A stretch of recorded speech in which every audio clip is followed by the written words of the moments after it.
안녕하세요. 승부 예측의 버프를 더하다 승부 예측 버프쇼. 여기가 승부처 진행을 맡은 김태린이라고 합니다.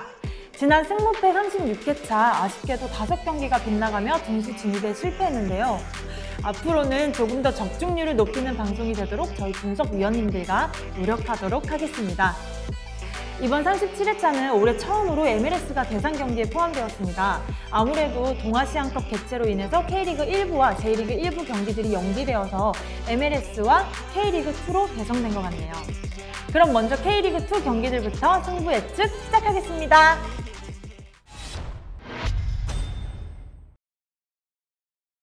이번 경기 안산 그리너스와 김포FC의 경기입니다.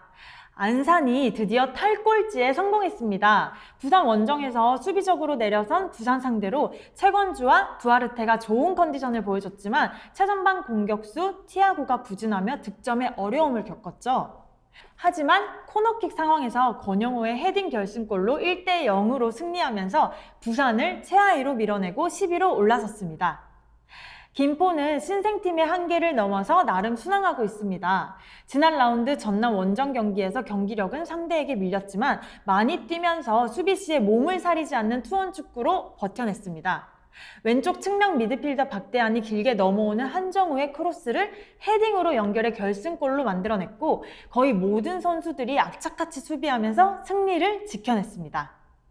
저희 위원님의 분석은 안산의 승리로 예상하셨는데요. 저희 위원님이 지금 전화 연결이 되어 있는데요. 위원님, 이번 경기 포인트는 무엇인가요? 네, 두 팀 모두 기본적으로 이 선수들의 투지가 넘치는 스타일입니다. 많이 뛰기도 하고 또 악착같이 달려들어서 이 거친 수비를 펼치기도 하죠. 그래서 두 팀 모두 좀 경고가 많이 나오기도 하고 퇴장 변수도 곧잘 발생하는 상황입니다. 최근 안산이 최건주와 두아르테 선수의 컨디션이 살아나고 있고 또 2선에서 이 송진규 선수의 패스 플레이도 굉장히 좋아졌습니다. 지난 한 달 정도 부상이었던 이 까뉴투 선수도 어느 정도 회복이 돼서 출전이 예상되고 있거든요. 김포가 수비적으로 내려선다고 해도 원체 수비 라인에서 실수가 작고 실점이 많은 팀인 만큼 이번 경기는 이 공격진의 기술력이 앞서 있는 이 안산의 우세가 예상이 되고 있습니다.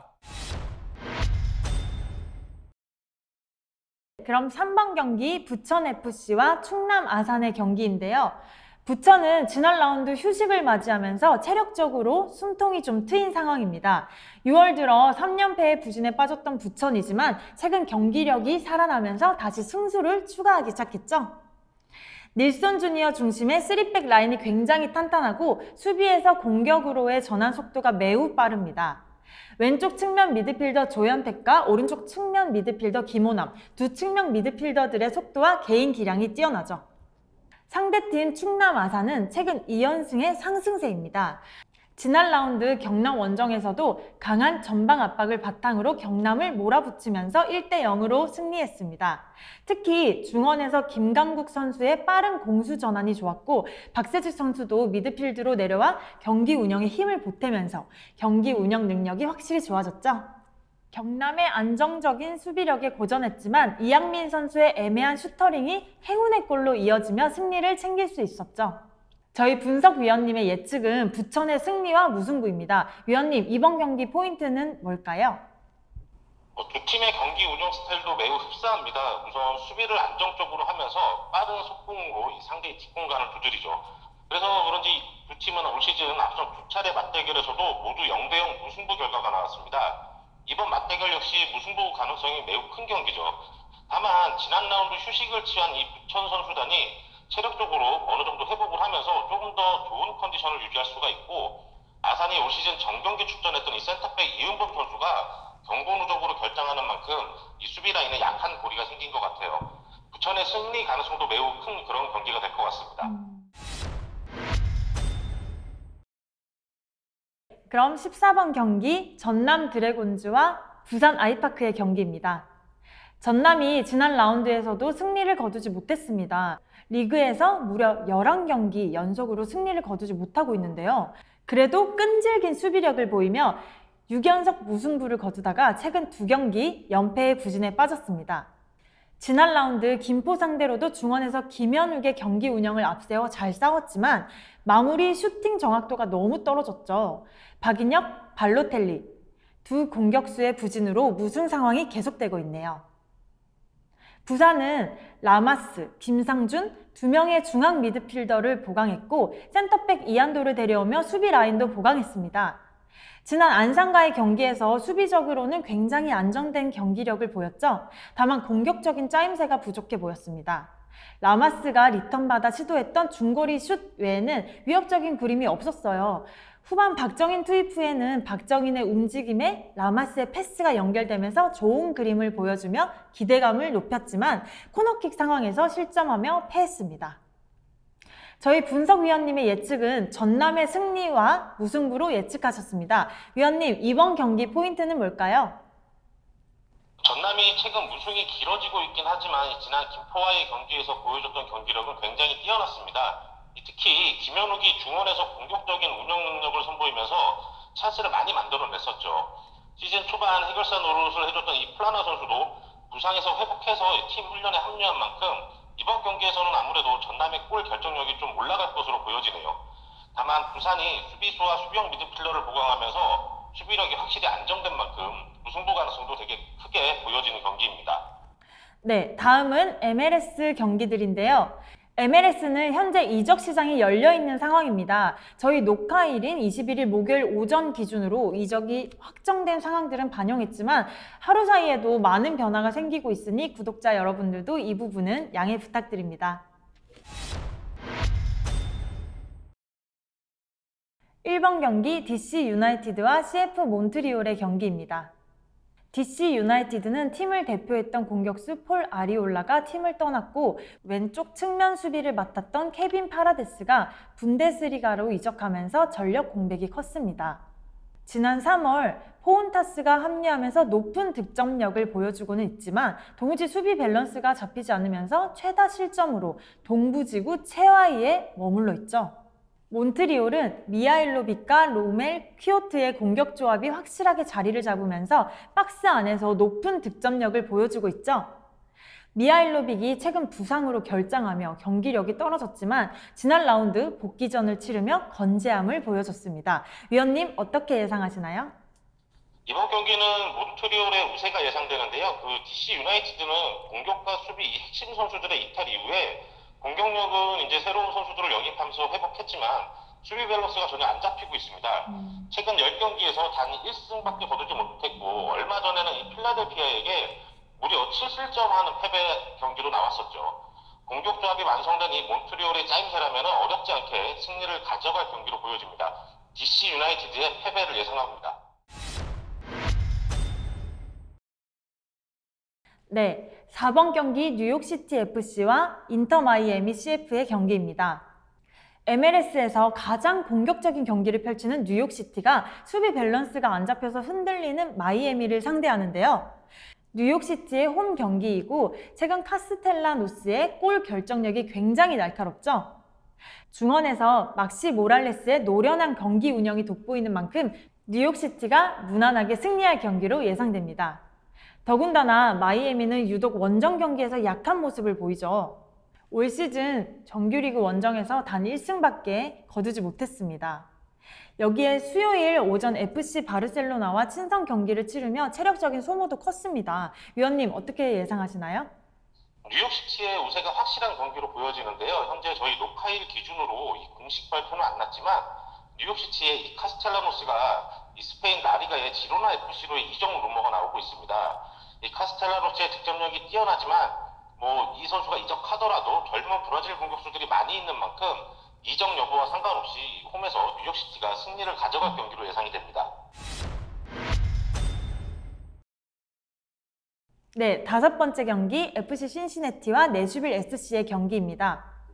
신시내티는 최전방 공격수 바즈케즈의 잠재력이 폭발하고 루시아노 아코스티의 공격적인 경기 운영이 맞아떨어지며 경기력이 확실히 좋아졌죠. 다만 몇 시즌 내내 신시내티의 골칫거리인 수비 불안이 여전히 해소되지 않고 있고 아코스티 선수가 징계로 이번 경기까지 출전이 불가능합니다. 내슈빌도 지난 시즌에 비해 실점이 많아졌지만 주측 센터백이 건재하고 무크타르의 득점력이 뛰어나죠? 위원님, 어떻게 예상하시나요? 내슈빌이 수비 밸런스가 조금 더 안정적이고 무크타르가 최근 정규리그 5경기 연속골로 굉장히 상승세의 기량을 보여주고 있습니다. 신시내티는 올 시즌 다실점 경기도 많이 나오면서 수비력이 약점이 되고 있는데요. 모크타르를 앞세운 이 내슈빌이 신시내티에게 어렵지 않게 승리할 것으로 보여집니다. 네, 여섯 번째 경기 콜럼버스 크루와 뉴 잉글랜드 레볼루션의 경기입니다. 콜럼버스는 지난 헤타페와 와포드에서 뛰었던 쿠초가 합류하며 공격력이 좋아졌죠. 쿠초는 MLS 데뷔 후 3경기에서 4골을 몰아치고 있습니다. 쿠초가 합류하면서 중앙에서 젤라 라얀의 공격적인 패스 플레이도 더욱 살아나고 있죠. 뉴 잉글랜드는 지난 시즌 팀 공격을 이끌었던 주전 선수들이 떠났고 주전 골키퍼 매터너도 아스널로 이적해 전력 공백이 큰 상황입니다. 제공권이 좋은 알바니아 대표팀 공격수 브리오니를 영입했지만 아직 MLS 데뷔전을 치르지 못한 상황이네요. 위원님, 어떻게 예상하시나요? 주축 선수들의 이적으로 이 전력이 많이 약화된 뉴 잉글랜드가 이 최근 쿠초가 합류하면서 공격력이 부강된 이 전력이 안정된 콜럼버스의 공세를 막아내기에는 굉장히 벅찬 경기가 될 것 같습니다. 이 경기는 콜럼버스의 손쉬운 승리를 예상하고 있습니다. 네, 7번째 경기 올랜도 시티 SC와 필라델피아 유니언의 경기입니다. 올랜도는 지난 시즌 팀 공격을 이끌었던 나니와 데럴 다이크가 팀을 떠나며 공격력이 약화됐죠. 에르칸 카라를 영입했고 카라가 제 몫을 다해주고는 있지만 전체적인 공격의 속도가 떨어지고 있습니다. 필라델피아는 MLS 전통의 강호답게 올 시즌 동부지구 1위를 달리고 있습니다. 21경기를 치르는 동안 단 15실점으로 수비형 미드필더 호세 마르테니즈의 활약이 뛰어나죠. 새롭게 지명선수로 합류한 줄리안 카란자와 미카엘 우헤 투톱의 파괴력도 뛰어납니다. 위원님, 어떻게 예상하시나요? 전체적인 팀 전력과 경기 운영 능력에서 필라델피아가 확실히 우세한 상황이지만 필라델피아가 안정적인 경기 운영을 선호하는 만큼 원정 경기에서는 무승부 비중도 굉장히 높은 팀입니다. 올랜도와 패할 가능성이 높은 경기지만 이 경기는 무승부 가능성도 배제하면 안 될 그런 경기가 될 것 같습니다.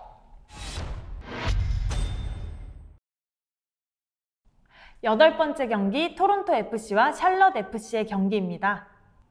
토론토는 지난 시즌에 이어 올 시즌에도 부진이 이어지고 있습니다. 수비 보강을 위해 노련한 센터백 살시도를 영입했지만 도무지 수비 라인 정비가 안 되고 있죠. 여름 이적 시장을 통해 세리아에서 활약한 로렌초 인시네와 베르나르 데스키가 합류했죠. 유럽 시즌을 마친 후 이적한 만큼 아직 몸 상태가 100%는 아닌 상태입니다. 샬럿은 올 시즌 MLS 첫 시즌을 보내고 있는데요. 굉장히 공격적인 경기 운영을 선호하고 있습니다. 스비데리스키가 확실한 제공권 우위를 보여주며 원톱 역할을 소화해주고 있고 공격형 미드필더 세르히오 루이스의 공격으로 플레이어도 뛰어나죠. 위원님, 어떻게 예상하시나요?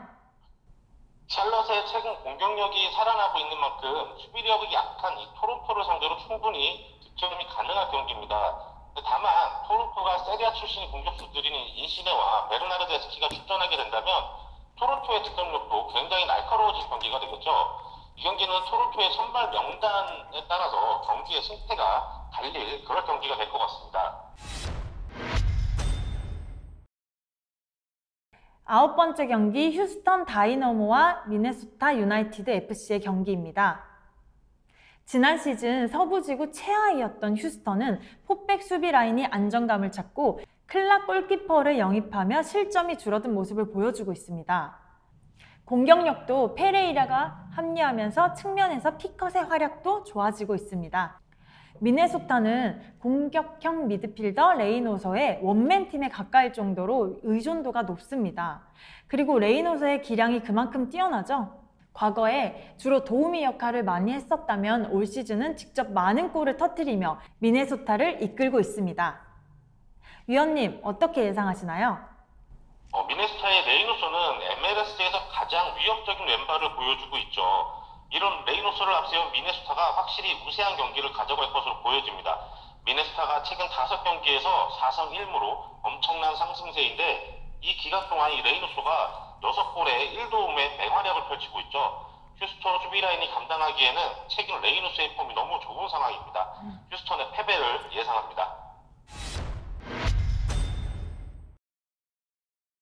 네, 10번째 경기 레알 솔트레이크와 FC 댈러스의 경기입니다. 솔트레이크는 최근 최전방 공격수 우드의 부상으로 고전했는데요. 최근 코르도바가 볼 감각이 살아나면서 우드의 공백을 메꾸고 있고 메람, 사바리노, 마이켈 이런 이선 자원들의 순간적인 침투로 상대 수비 라인을 항상 괴롭히고 있는 스타일이죠. 캔자스시티 상대로 3대0 완승을 거두며 최근 부진했던 경기력도 회복했습니다. 댈러스는 어린 유망주들을 위주로 팀을 운영하고 있죠. 올 시즌 제수스 페레이라의 잠재력이 폭발하며 굉장히 공격적인 축구를 구사하고 있습니다. 다만 국가대표팀에 차출되며 경기 수가 많아지다 보니 최근 페레이라의 폼이 조금 떨어진 모양새가 있죠. 위원님 어떻게 예상하시나요? 댈러스는 페레이라의 부진과 함께 최근 10경기에서 단 1승밖에 거두지 못하고 있습니다. 더군다나 이 홈과 원정 경기력 편차도 굉장히 큰 팀이죠. 경기력이 회복된 안정세의 솔트레이크가 홈에서 확실히 승리가 예상되는 그런 경기입니다. 네, 11번째 경기 시애틀 사운더스 FC와 콜로라도 래피즈의 경기입니다. 시애틀은 안정적인 수비력을 바탕으로 공격력도 뛰어난 팀이죠. 올 시즌에도 수비력은 준수한 모습을 보여주고 있지만 대표 공격수인 라울 루이 디아즈가 부상으로 재활약을 못하고 있습니다. 햄스트링 부상으로 복귀 시점이 밝혀지지 않았어요. 콜로라도는 최근 포백 형태로 수비 전술 변화를 보여주면서 서서히 경기력이 회복하고 있습니다. 앞서 LA 갤럭시를 상대로도 최근 골 컨디션이 올라오는 디에고 루비올의 활약으로 2대0으로 승리했죠. 위원님 어떻게 예상하시나요? 두 팀 모두 지난 시즌에 비해서는 경기력이 좀 떨어지고 있지만 최근 콜로라도의 경기력은 서서히 회복되고 있는 만큼 이번 시애틀 원정에서도 확실히 우세한 경기를 가져갈 것으로 예상이 됩니다. 다만 올 시즌 콜로라도가 원정 경기 승리가 아직 없는 상황입니다. 더군다나 주전 센터백 윌슨도 경고 누적으로 결장이죠. 시애틀의 공격력이 최근 부진한 만큼 콜로라도의 패배는 없겠지만 아무래도 무승부 가능성도 꽤나 커 보이는 경기로 이번 경기는 시애틀의 무패 예상합니다. 네, 12번째 경기 밴쿠버 화이트캡스 FC와 시카고 파이어 FC의 경기입니다. 밴쿠버는 지난 시즌에 비해 수비력이 약해진 상황입니다. 아무래도 주전 골키퍼가 바뀌면서 골문 앞에서의 불안한 모습도 보여지고 있는 상황이죠. 공격진에서 부상과 부진으로 득점력이 떨어진 상황입니다. 화이트 선수들도 올 시즌 부진했지만 앞서 포틀랜드 상대로 리그 9경기 만에 골맛을 보며 서서히 컨디션을 끌어올리고 있죠. 시카고는 최근 몇 년 사이 계속 하위권에 머물고 있는데요. 스위스 현역 국가대표 샤키리를 영입했고 시즌 초중반 부진했지만 최근 경기력이 살아나고 있습니다. 칵퍼와 오퍼, 기대했던 공격수들의 부진이 심각한 상황이죠. 위원님 어떻게 예상하시나요? 밴쿠버는 화이트와 이 카바리니, 투톱 호흡이 맞아가면서 공격진의 짜임새가 좋아지고 있습니다. 유망주인 그 보헤머 키퍼가 최근 2경기 선발 출전하면서 선방 능력을 보여주긴 했지만 아직은 이 경험 부족이라는 약점이 있죠. 시카고는 18살의 유망주 이 듀온 듀란이 최근 팀 공격의 활력소가 됐지만 왼쪽 발목 부상으로 지난 라운드에는 결장을 했죠. 이 경기는 밴쿠버의 우세가 어느 정도 예상이 되지만 샤키리를 앞세운 시카고의 공수 전환이 아주 빠르다는 점, 존 듀란이 아주 출전 불가능한 상태는 아닌 만큼 이 존 듀란 선수가 투입될 시에 속공을 통해 변수를 일으킬 수 있다는 걸 감안해서 무승부 가능성도 굉장히 커 보입니다. 밴쿠버의 승부 이렇게 예상합니다. 네, 13번째 경기 포틀랜드 팀버스와 산호세 어스케이크스의 경기입니다. 포틀랜드는 노장 세바스티안 블랑코가 아직 건재하면서 녹슬지 않은 기량으로 팀 공격을 진두지휘하고 있습니다. 디에고 차라, 블랑코, 모레노로 이어지는 이선의 파괴력은 굉장히 날카롭지만 원톱 펠리페 모라가 부상으로 오랜 시간 고생하다 서서히 컨디션을 끌어올리고 있죠. 지난 라운드 밴쿠버 상대로 교체 투입이 돼서 드디어 시즌 첫 골을 터뜨렸어요. 모라의 복귀로 공격진의 파괴력이 좋아질 것으로 기대됩니다. 산호세는 원톱 제레미 에보비세의 잠재력이 폭발하며 예상외로 공격적인 모습을 보여줬지만 장기였던 포백 기반의 찐득한 수비력이 사라졌습니다. 위원님 어떻게 예상하시나요? 산호세는 수비형 미드필더 UAL의 활약도 그대로지만 아무래도 오스왈도가 떠나 이 센터백의 빈자리가 너무 크게 느껴지는 상황입니다. 지난 시즌까지 보여줬던 이 수비적인 장점이 올 시즌 전혀 나타나지 못하고 있죠. 최근 모라가 부상에서 복귀하면서 이 공격진의 짜임새가 살아나기 시작한 이 포틀랜드의 우세가 예상되는 경기죠. 포틀랜드의 승 예상합니다. 네, 위원님. 승부 예측 잘 들었습니다. 그럼 위원님의 분석 결과를 경기 순으로 다시 정리해 본다면 1번 경기 DC 유나이티드의 패, 2번 경기 안산의 승, 3번 경기 부천의 승무, 4번 경기 뉴욕시티의 승, 5번 경기 신시내티의 패, 6번 경기 콜럼버스의 승, 7번 경기 올랜도의 무패, 8번 경기 토론토의 승패, 9번 경기 휴스턴의 패, 10번 경기 솔트레이크의 승, 11번 경기 시애틀의 무패, 12번 경기 밴쿠버의 승무, 13번 경기 포틀랜드의 승, 14번 경기 전남의 승무입니다. 네, 이상으로 승부 예측에 버프를 더하다. 여기가 승부처, 승무패 37회차 분석을 마치도록 하겠습니다. 저희 분석 참고하셔서 구독자 여러분들 좋은 결과 있으시기를 바랄게요. 저희는 다음 회차에서 새로운 분석위원님과 함께 더 알차고 깊이 있는 분석으로 찾아오겠습니다. 그럼 다음 영상에서 만나요.